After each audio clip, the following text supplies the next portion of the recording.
کیا تم نے کبھی سنا ہے کہ ایک پوری قوم کو زندہ حالت میں بندر بنا دیا گیا؟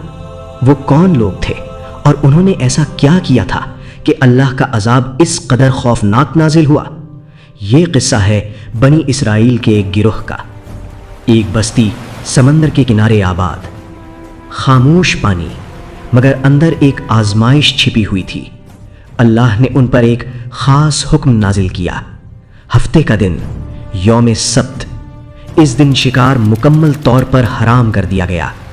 ابتدا میں سب ٹھیک تھا، لوگ رک گئے، انہوں نے حکم مان لیا، مگر پھر ایک عجیب چیز ہونے لگی۔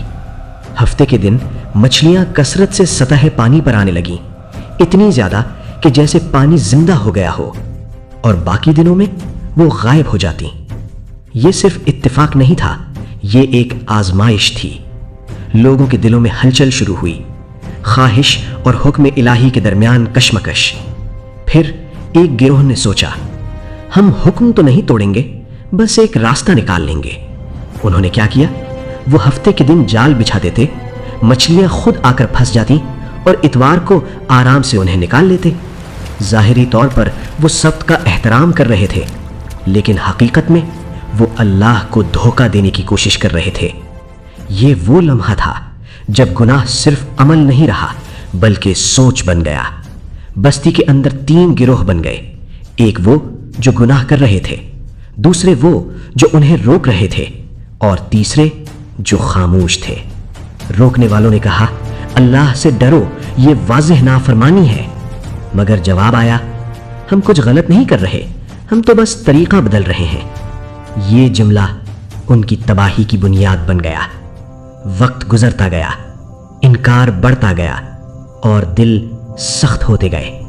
پھر ایک دن فضا بدل گئی، خاموشی غیر معمولی ہو گئی، جیسے کچھ ہونے والا ہو۔ اچانک اللہ کا فیصلہ نازل ہوا۔ کوئی لمبی مہلت نہیں، کوئی اور تنبیہ نہیں، بس ایک حکم، ذلیل بندر بن جاؤ۔ اور پھر وہی لوگ جو کل تک انسان تھے، آج ان کی شکلیں بدل چکی تھیں، ان کے چہرے بگڑ گئے، آوازیں بدل گئیں، جسم جھک گئے۔ وہ ایک دوسرے کو دیکھ رہے تھے مگر پہچان رہے تھے۔ یہ کوئی علامتی سزا نہیں تھی، یہ حقیقت تھی۔ ان کی آنکھوں میں خوف تھا، ندامت تھی، مگر اب وقت ختم ہو چکا تھا۔ چند دن اور پھر وہ سب ختم ہو گئے۔ نہ کوئی نسل باقی، نہ کوئی نشان، صرف ایک قصہ جو قیامت تک انسان کو خبردار کرتا رہے۔